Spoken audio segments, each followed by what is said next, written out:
In this episode, I'm going to be sharing with you how to manage your calories across your day in a more realistic way if your goal is to drop fat quicker. I've done a number of episodes the last 4 to 6 weeks centered around food in particular, but this is going to be a short, sharp, concise episode breaking down from all my experience having transformed a shitload of entrepreneurs and business owners. For me, the most sustainable and realistic way that they manage their food when it comes to distributing their calories and portions, irrelevant of the way they manage their food. Now, if you've been a regular listener of this show, I've spoken before about there being only 4 ways you can manage your food. Diet plan, tracking calories, outsourcing, habits and guideline. Irrelevant of which one or which of those you use, and for many people they use a bit of a hybrid approach. Many of our clients do, because I don't believe any one way is sustainable across a 12-month period. Irrelevant of whether you do any of those 4 ways to manage your food, I believe the advice I'm going to share with you today, especially if you are an entrepreneur, business owner with family, partners, kids, travel, social life to think about, I believe this is the best way to manage your calories. When I first came into health and fitness, first got into, I suppose in abbreviated terms, bodybuilding a bit more seriously after I finished football, I was in a gym where the sort of universal rule, especially around food, because obviously around a lot of bodybuilders who competed, was that you had to eat 5-6 meals a day. Your breakfast was one of the most important meals. And you had to eat pretty much similar portions every 3 hours.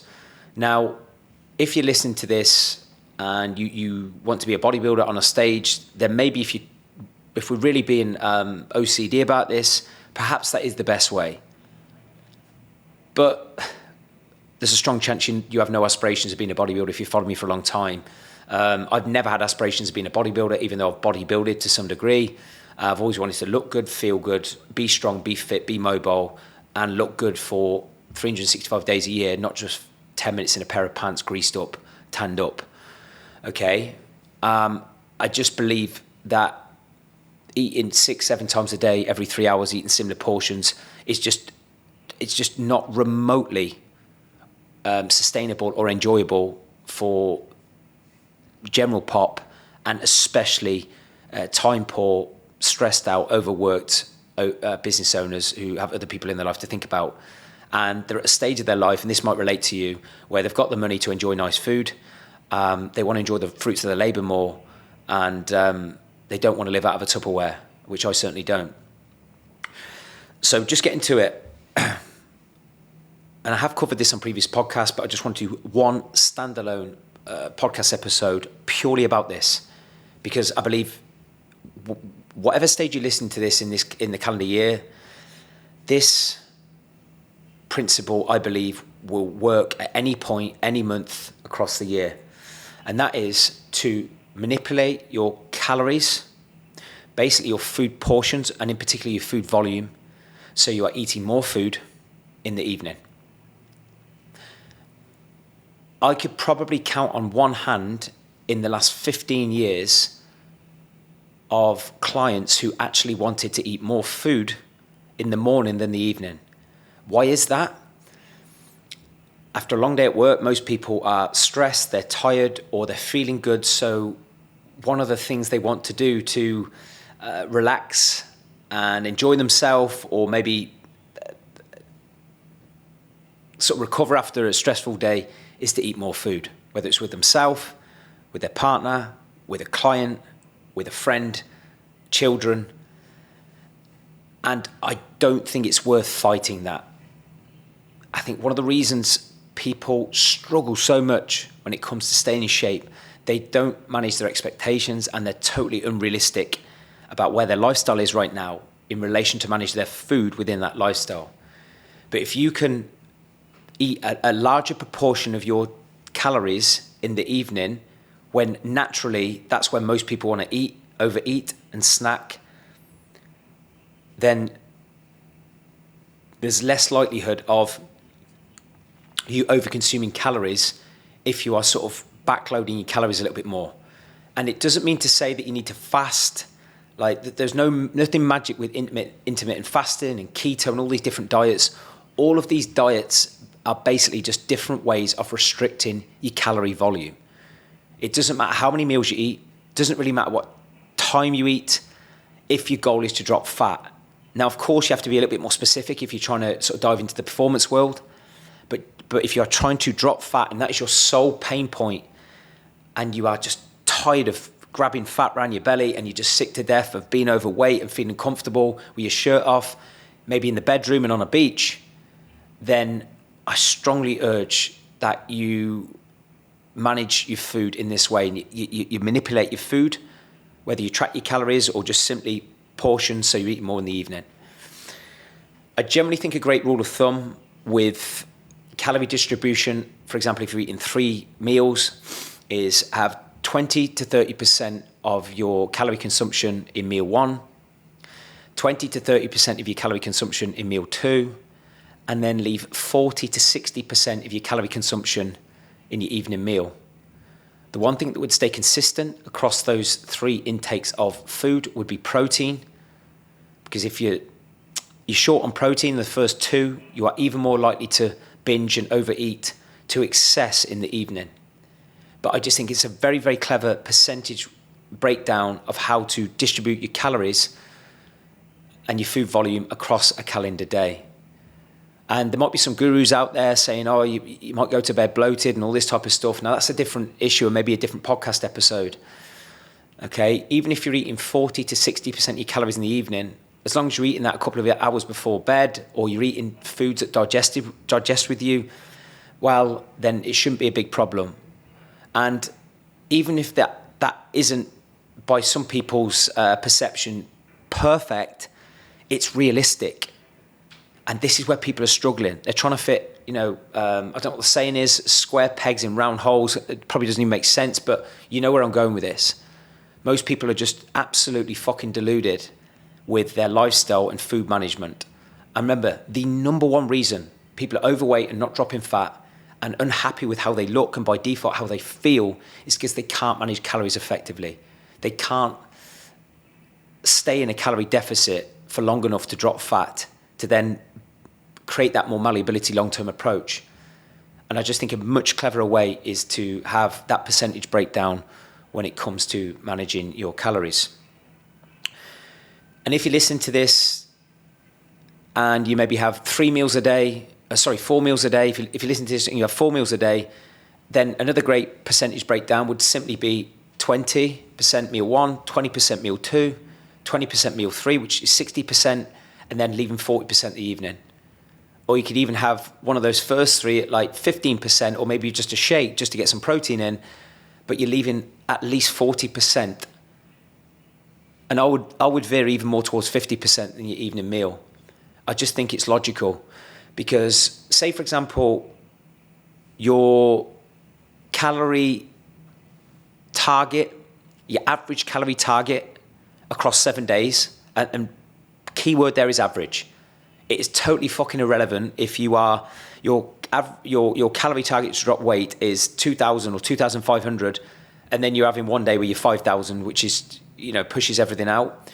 Okay, but whatever your average calorie target is across a calendar week to drop weight, right? Whether it's 2,400, 2,500. The reason I think you should budget for 40 to 50% in the evening is that's when you want to eat more, but also that's more likely when you're going to eat out at restaurants. And I'm yet to go to a restaurant unless you are obscenely disciplined and really specific about what you say to the waiter in terms of extra oils and things like that things are cooked in. Even if you're ordering a healthy meal, a lot of the time it's cooked in oils and it's going to equate to extra calories. It's very hard to eat out at a restaurant for less than 1,000 calories. And I think for the average person trying to drop weight, especially a man in their 40s, 50s and 60s, your calorie target to do that is going to be around 2,000 to 2,500 if you are moving around 70k steps a day and probably lifting 3-4 times a week, just to create that deficit. I'm not trying to say you have to sit in that calorie threshold for too long. I mean, a lot of our clients are up to 3,500, 4,000 even, once they're lean.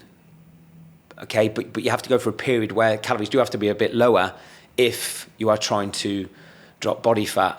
And I just think if your calorie target to drop weight is anywhere from 2,000 to 2,500, and you want to factor in your social life, relaxing a little bit at weekends, with your family, with your friends, then unless you are budgeting at least 40 to 50% of your daily calories for that meal out, then you are literally on a hiding to nothing. You're going to really, really struggle. Because if you're eating, say, 60 to 70% of your calories, or 80% even, pre-evening meal, it doesn't leave you a lot to play with, especially when you're eating out at restaurants. And as I've said on many, many podcasts, the main reasons why the modern day entrepreneur is struggling with their weight is how they eat at weekends, and in particular how they eat at restaurants when they want to enjoy nice food and it's outsourced to someone else cooking it. So unless you are manipulating your daily calorie management that's to align with that, your actual day-to-day lifestyle that is totally sustainable across a 12-month period, then any other food system for me is as good as broken. Because as I've said on previous podcasts, the diet plans, having coached all these years, they do not work on their own. Diet plans are fantastic for creating predictable progress in short bursts, but unless you want to live in a box and literally never go out at weekends and never eat out at restaurants, then they're just totally not sustainable. What we do inside Built to Last, and our promise, is to teach people how to get in shape on a diet plan, but more importantly, how to live in the real world and look the way they want to, feel the way they want to without a diet plan. So they have principles in place and they can sort of guesstimate calories. They know how to mentally move numbers around. And that for me is the only way to create lasting change with your physique, and by default how you want to feel because of how happy you are with your physique. So one thing I want to say just to end this podcast is I have incredible free resources around food, and in particular the subject I spoke about today is manipulating calories. I have some amazing resources about that that are great visually, because you might have listened to this and I might have put some thoughts and a more realistic approach in your head. But if you're a visual person like me and you'd like something on paper just to look at to maybe help you manage your food better, then please send me a direct message on LinkedIn or Instagram, Kirk Miller, and I'll happily send it right over. And as I've said on previous podcasts, I really, really appreciate all the support with this show. I'll tell the truth. Always, I know what works. Been in shape for over 3 decades, my whole life in fact, but since I sort of left school, I've never been out of shape, and I don't think many people can say that. And that's in spite of moving from Coventry to London to Dubai. I travel all the time, eat out all the time, eat from Deliveroo every single evening, but I'm still strong, I'm still fit, I'm still lean because of some of the principles I've shared today, and knowing how to adapt to manage my food and train in the real world. So if you need any help, please do not hesitate to reach out to me. Staying stuck is a choice. There are plenty of options out there, and I know what it takes. So thank you so much for listening, and I'll see you next time.